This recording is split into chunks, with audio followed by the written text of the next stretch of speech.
first of all, I would like to thank you, Akshay, for being here and taking out time for this particular discussion. And it is pleasure to have you today. I can understand being an actuary too much into the profession. It's not difficult to take out 20-25 minutes of the day, especially after Holi.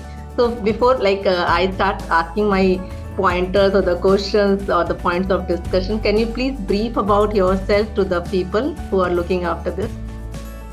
Sure. Thank you. So first of all, Samta, for inviting me to have this discussion. So it's a pleasure to be able to talk to you. And for those who don't know me, my name is Akshay Dhand. I'm the appointed actuary and director products for Canara HSBC Life Insurance based in Gurgaon. I've been in the company for the last 13 years. Looking after various roles, and my latest role being the appointed actuary and the director of products, looking after the entire actuarial function as well as the product development function as well. That's my current role. Would you want me to go back in the past as well, Samta? Or I'm completely okay, because after hearing the Mary actually, it seems to be such a heavy thing to do. So that's I don't know. Because I remember when I was working with the Max and Sanchit Maini, who was the appointed. Yeah, that's right, Sanchit. Yeah. Appointed actually that particular time. So वो मुझे बहुत ज़्यादा ना मतलब for me he was like a definitely he is very very intellectual person. तो मुझे उनको देख रहा था कितना मतलब दिमाग वाला काम है. So that takes me to the another question of the, and I will say the first question of the day. Being an and taking care of so much of the different categories of the products and keeping the nitty-gritties of that particular products requirements and so on. So what is one thing which keeps you motivating towards this particular profession? So that's a good question. Actually, there is this motto: you should love what you do and do what you love. So I think that actually fitted very well in my scheme of things. I absolutely love being an actuary. I've been working for nearly 20 years and there's not been a single day I've regretted being an actuary. I always used to like mathematics. I always used to have a flair for numbers, and converting that flair into a profession, to be able to use numbers or to be able to use my mathematical knowledge in a practical way for the financial markets was really the way to go for me to become an actuary. So I love what I'm doing. That's generically, I think, something which keeps me hugely motivated. My job keeps me, like for example, I remember I used to have a boss and he used to look at the number and you say, okay, this doesn't look right and this doesn't look right, and I said, that is actually I want to become, that I should be able to look at a number and figure out whether it's right or wrong.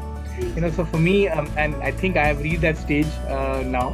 So I absolutely adore what I do. So that keeps me motivated. Plus, generally, for me, work is a very important aspect of my life. It's a very precious aspect. It's given me a lot of what I am in my life today in terms of my stature, in terms of my monetary position. So I give work a lot of importance. So when I give work a lot of importance, I like to give it my 100%. So that automatically keeps me motivated. When I achieve a goal at work, it gives me a real high. That keeps me motivated. These could be small things. It doesn't have to be a large project I've done and gives me a high. Even day to day, in day-to-day life, if I've written a very good, paper, or if I have made a very good presentation, or I've delivered a very good note to the board, that gives me a very good, very big high. So, that keeps me motivated. Finally, being an actuary, you have a sense of responsibility to the society at large, because we being working in the insurance sector, insurance is a very important financial tool. It's a tool which gives you the funds or gives you help when something adverse happens in your life, right? And in those times, no other financial instrument will be able to give you that help, which an insurance product will give you. So in an insurance industry or an insurance professional is a very important job, because you're really doing something important for the society as well. So that also gives me a very, that keeps me motivated as well to ensure that I do as good a job as possible. I completely agree, because as you said, being an actuary is very, very critical, because the products which is very important for the common man at that particular time of life, when the life is at that stage when you really need the financial support. So Yes.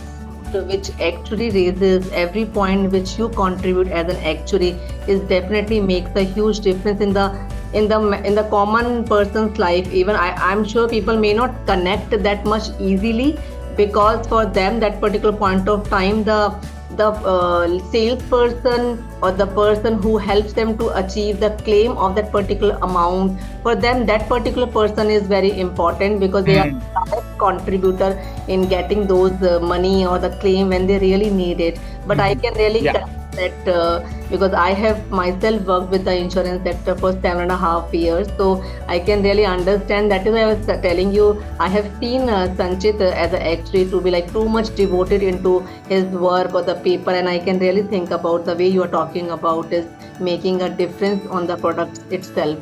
So yeah, that is one part of your being an actuary which we have seen, and you have very nicely explained about it.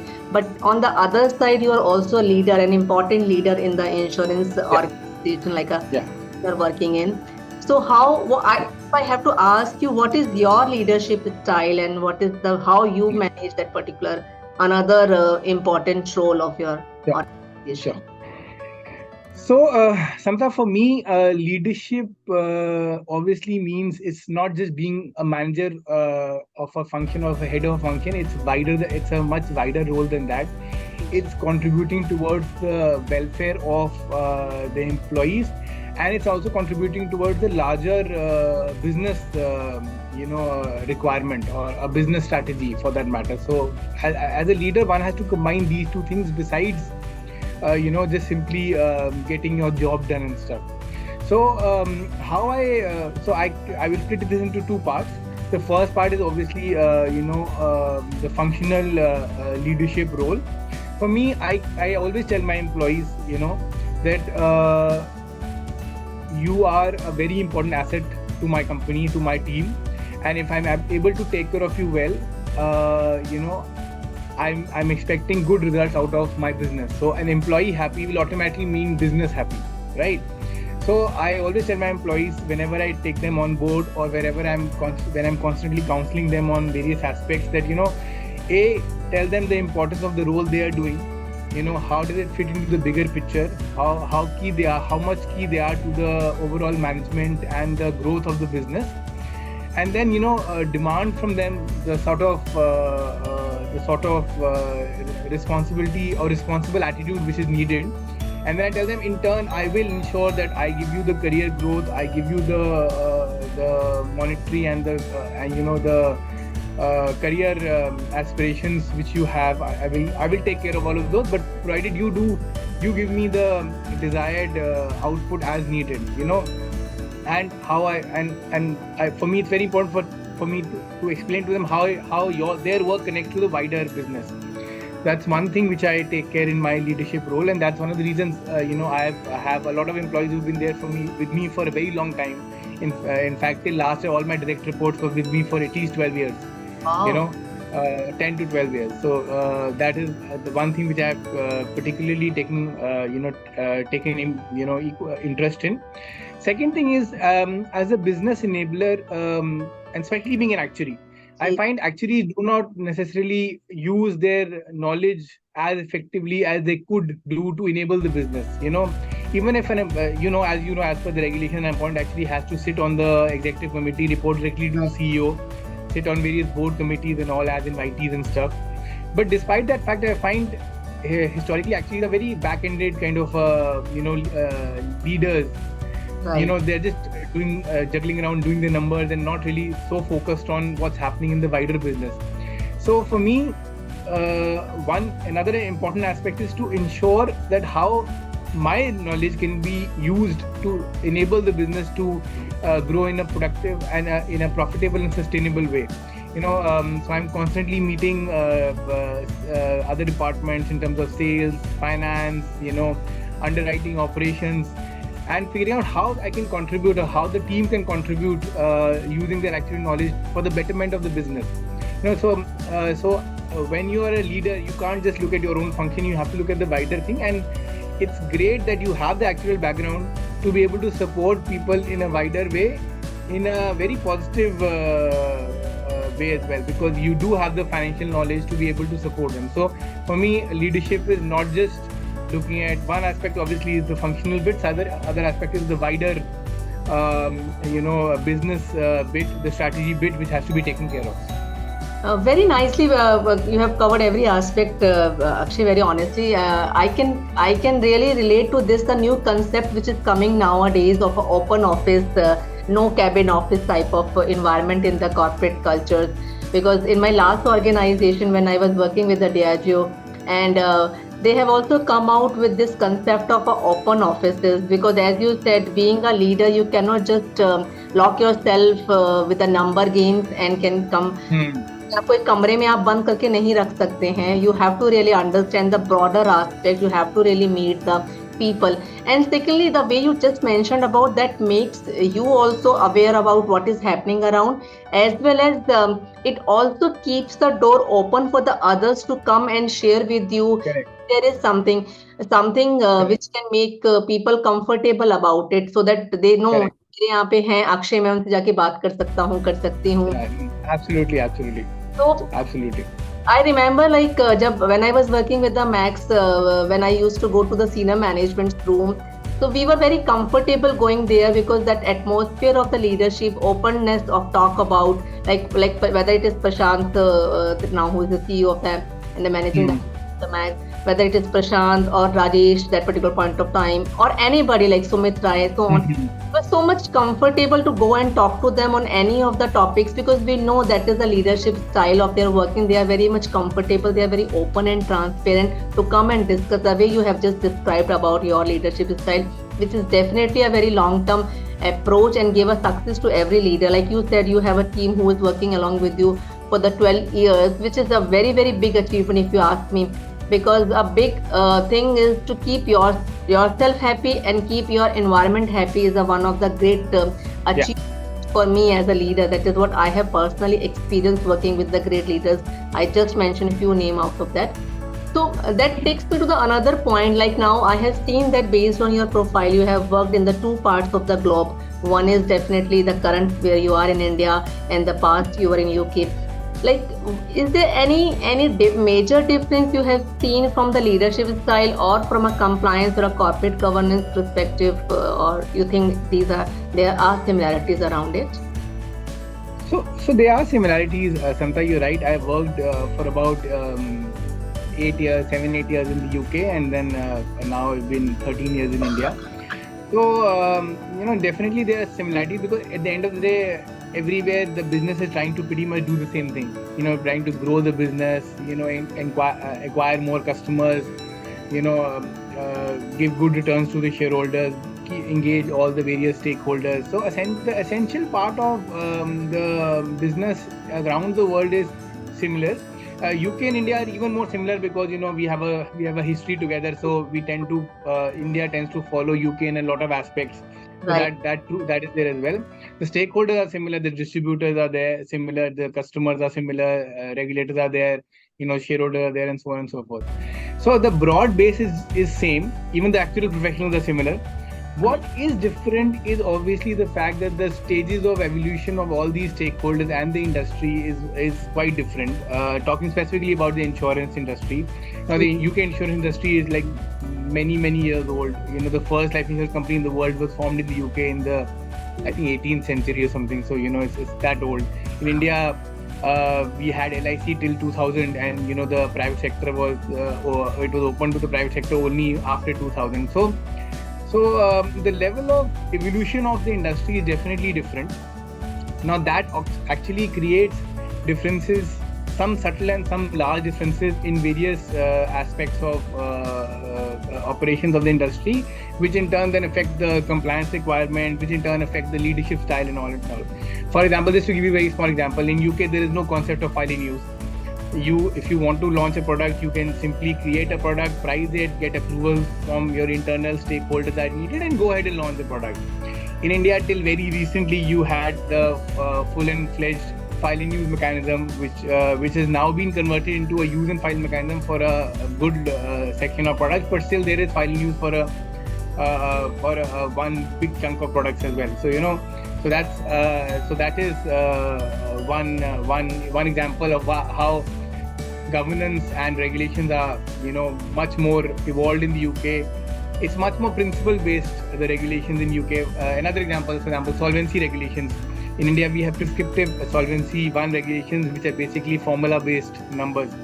Whereas in UK, you have Solvency 2, which is very principles-based, deciding, look at your own company's balance sheet and risks and figure out how much capital the company needs. So those things are different from that perspective, and it's also a case of, the industries being at very different stages of evolution. Maybe a few decades ago, UK was in a similar kind of situation what India is right now. UK has gone through that loop, and India is still to go through that loop. Like, for example, we are also getting risk-based capital in India, hopefully soon in the next few years. So we are moving towards hopefully a more principles-based regulations as well. So those are the differences which are there, which obviously then have an impact on the way compliance works in India and the way leadership works in India. But the broad base is the same. All businesses are trying to do the same thing everywhere in the world. Very nicely covered Akshay. मतलब basically जो मुझे समझ में आता है, जो मतलब मुझे अगले पॉइंट की तरफ भी लेके जाता है, कि एक जो मैच्योरिटी लेवल होता है with the maturity level of the regulations, then it moves from where we are to the principle based concept, which is currently you said about UK. So and I have seen that time, because when I joined myself, I've joined the Max. AML regulations came into the picture in the March 2006, applicable to the industry from December 2006 onwards. And I joined in 2007, the first month of the 2007 in the Max. Okay. So I have seen in my I have even experiencing today. So after ज़्यादा being in the actuary, because then specifically in the sector, which is, I personally feel that the regulator is quite active, and too many regulations, because that is the time where we are converting ourselves into the matured industry, because now it is almost 23 years since the private sector has come into the existence in the insurance sector. So how you feel that too many regulations, whether it is like gives you more power, or how it takes you to the journey of in the insurance sector, considering that too many regulations, to plethora of regulations, I will say, but it is good or bad depending upon how the industry takes it in that way. So see, actually this is, again, it's a matter of evolution. You had a case in UK also where you had plenty of regulations at one point in time, and slowly as the industry evolved and matured, the level of regulations came down. Like in our case also, we had FNU for every product. Then a few years ago, there was a concept of minor modifications or use and file for some small set of modifications which could be done to the product without having an explicit approval from the regulator. Now the new chairman, Shri Panda, has introduced further regulations where for a large section of products, or at least a good section of products, you don't need approvals at all. You can simply do a use and file. So I think it's simply a case of the sector evolving, the regulator evolving, and trying to reach to a mature stage. I have, for example, when I joined this company, it was 2000. This company was formed in 2008, where I work Canara HSBC Life Insurance, and I joined it in the beginning of 2010. So I have actually seen how the company has grown from 2010 all the way to 2023 now. And I have seen the company evolve, the company mature, the models mature, the processes mature, the products mature, and that can be said for the entire the industry at large, frankly speaking.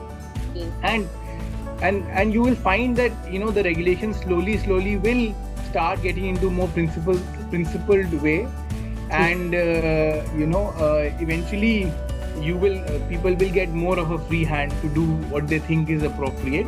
But for that, the insurance company or the companies themselves also have to demonstrate the sort of right behavior in terms of corporate governance and compliance for the regulator. For example, if the regulator will put one foot forward, the industry has to respond by putting the right foot forward from their side, and slowly things will move in the right direction. And that's what's happened in most of the markets in the world. Slowly move the industry and the regulators move and evolve into a more principles-based regulatory regime. I think that will also make the life from the compliance and the corporate governance perspective a little more comfortable. I feel that, because when things are becoming principle based, it doesn't matter which industry, which organization you are into. I'm talking about this thing, which organization talking about, because I have seen that people referring, for example, the agent specifically talking about, majorly talking about कि आपके यहाँ पे बहुत ज़्यादा compliance है, बाकी company में तो होता नहीं है, आप ये करने से मना करते हो। फॉर एग्जाम्पल आई रिमेम्बर कि हम 24 जब जमा करवाना है तो करवाना है, या for many regulations to talk about कि आपको केवाईसी में ऐसा करना है वगैरह। So the generally agents or the sales people, and I'm not sure how much they used to be right or wrong, but they generally give an excuse कि why only you put a pressure on us, बाकी company वाले तो ऐसा करते नहीं है, वहाँ तो सब चलता है, and all this stuff. But when things move to the principle based approach, it is a level playing field for everybody to follow the compliance from that perspective, because there is no ifs and buts around that. If it is a principle based, it has to be done whether you are in a A company or a B company or in a C company. So it gives a maturity, and it gives a comfort zone to the people who are into this role of the compliance, and every leader has to play that particular important role. But as an individual has a motto, as a target, and speech about how to comply and what are the basics, because I generally talk about compliance from the heart, that when nobody is looking into you, you have to ensure that you are doing it, because that is something right. It doesn't matter if you are doing it by yourself or you are doing it before 10 people. So what is the motto of your corporate governance style, and what is the message you want to give via that particular motto? So, for me, Samta, I think for a start, I'm very thankful and grateful that I work for this company, my company, Canada HSBC Life Insurance. For us, compliance and corporate governance is extremely important as a company. And that is one of the reasons I'm able to resonate so well with the company, and the fact that I've been in the company for so long as well.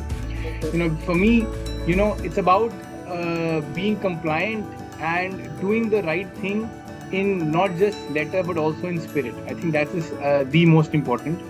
And it's not that you can't take sensible interpretations of the law, because any law is subject to certain amount of interpretation. You can take appropriate, sensible, balanced interpretation, but you should always feel that is what I'm doing, is it okay for all the stakeholders? Is some particular stakeholder going to get shortchanged as compared to another one? Is everybody's interest broadly being taken into account or not? So all these things have to be thought of when we're looking at a particular regulation and all. And compliance and corporate governance is extremely important in today's world. It is more important in BFSI sector because you're dealing with people's monies, hard-earned monies and funds.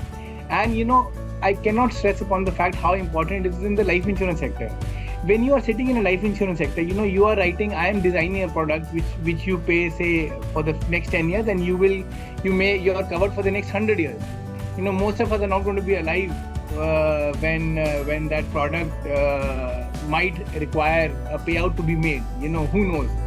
So, but that policyholder who's putting their hard-earned money into the product is going by the contract or the promise that the monies will be paid to them maybe in 100 years from now on, or 50 years or 60 years when the money is needed. So it's a promise you're selling. It's just a piece of it's a promise which you're selling. And because the long-term nature of life insurance, if the insurance company is not able to sustain itself for that longer period, that the promise is going to go out of the window, right? So for a life insurance company to sustain itself, one of the key things is good corporate governance, ethical corporate governance, compliance with regulations, good risk management practices and all. So for us as a life insurance company, it is extremely important, and that is what my motto is, that I am selling a promise. if I'm not going to be able to manage my company in an ethical way, in a risk appropriate way, in a compliant way, then my company may not exist for so long, and then what will happen with that promise? So for me, I think it's very important. I think that would be my motto. Do the right thing, ensure that you are there, where you're able to pay your dues to the policyholders when they need them the most. We are in the business of ensuring lives. That is, I think, extremely important. Thanks, Akshay, and I hope the way you have conveyed the message on the importance of the public money when they really need it. And I really want that this message reaches to every people who are into the field of similar nature of your organization, like the insurance people or the banking sector. Unfortunately, when we hear the news, recently also RBI has taken an action against one of the bank, and the bank has put a restriction on the monthly withdrawal of not more than some 20,000. That was a case recently by one of the bank. But and I have seen one of my relative who has had money in that particular, it is her pension account, and she is so disturbed, and she is calling all the people because she is around 79-year-old. So she is calling everybody to help her कि आ जाओ आप आके, मेरे को ऐसा बोला गया है, ऐसा लोग बता रहे हैं. तो मुझे ऐसा लगा जैसे कि पैसा तो पता नहीं मिलेगा या नहीं मिलेगा और कब मिलेगा मुझे नहीं मालूम, because there is a maximum cap of withdrawal, and she just got so worried that I said कि अगर भगवान न करे कि कुछ उनको प्रॉब्लम ऐसा हो जाए तो क्या होगा उस situation, because she has called almost 10-12 people on the very same day when she came to know कि जहाँ पे उनका पैसा है वो पैसा बैंक में कुछ problem. And unfortunately the last message which reaches to the person who are getting impacted is very very negative. वो इस तरीके से मैसेज पहुँचता है कि आप तो पूरी तरह बर्बाद हो गए, and all these messages really impact a human being. I have that people in my personal experience as well as in my professional experience. So I completely agree, and by the statement, the way you have expressed that when you have this feeling of that you have made a promise which should be fulfilled when the people really need to comply with that, so you have to have this particular thought all around. And definitely the organization you are working along with is a great organization, because I remember I have few of my friends, whether it is a Vatsala Samir who is with you for I think for quite a long time, or whether dearest Tarun Rustagi who is there. So because people get associated and would love to work for those organizations, because of such compliance motto is the backbone of such organization, which keeps the people also motivated to continue their journey. Because at the end of the day, your promises matters a lot, because you are dealing with not with the one people or two people, you are dealing with the people's life and their dreams, I will say. So yes, absolutely. Thanks, Akshay, for such a nice message to the people who are looking after this industry, as well as to the people who will look into this particular message of yours. So thank you very much again for your time, because I will not take more this time, because I understand being in the field of the actuary, your time is very important. So thanks for being here again. Thank you so much, Samta. Thank you so much. Take care. All the best. Bye-bye.